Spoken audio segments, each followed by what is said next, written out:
আসসালামু আলাইকুম প্রিয় দর্শক, আশা করি আল্লাহর রহমতে ভালো আছেন। আজকে আপনাদের সাথে শেয়ার করব চার রেসিপি, আশা করি ভালো লাগবে। চলুন শুরু করা যাক রেসিপিটি। আমি এখানে এই যে আমার বড় কাপের 3 কাপ পরিমাণ দুধ নিয়েছি। এখন আমি চুলার জালটা অন করে দিচ্ছি। অন করে আমি দুধটা ভালো করে নাড়াচাড়া করে বলক আনা পর্যন্ত রাখবো।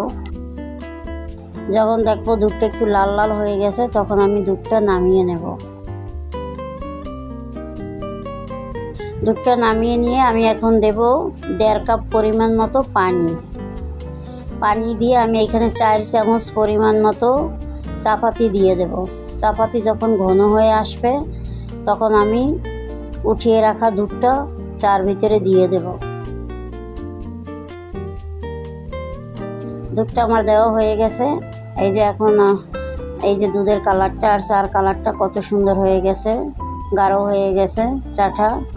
পরিমাণ মতো যদি চাপাতি আর দুধ হয়, চা ঘন হয়ে যায়, ওই চাটা খেতে অনেক অসাধারণ লাগে।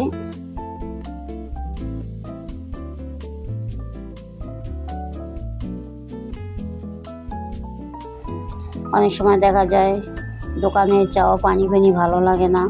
এভাবে সবাই বাসায় ট্রাই করে দেখবেন, ইনশাআল্লাহ চাটা অনেক ভালো হবে।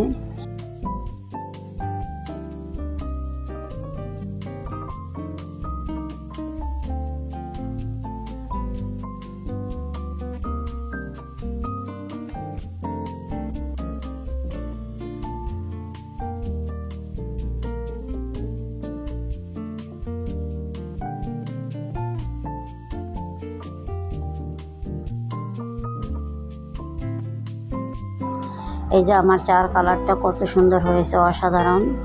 খেয়েও তৃপ্তি মিটবে। কেমন হয়েছে কমেন্টে জানাবেন। যদি ভালো লাগে ভিডিওটি একটি লাইক কমেন্ট করে পাশে থাকবেন। সবাই ভালো থাকবেন, সুস্থ থাকবেন। আল্লাহ হাফেজ।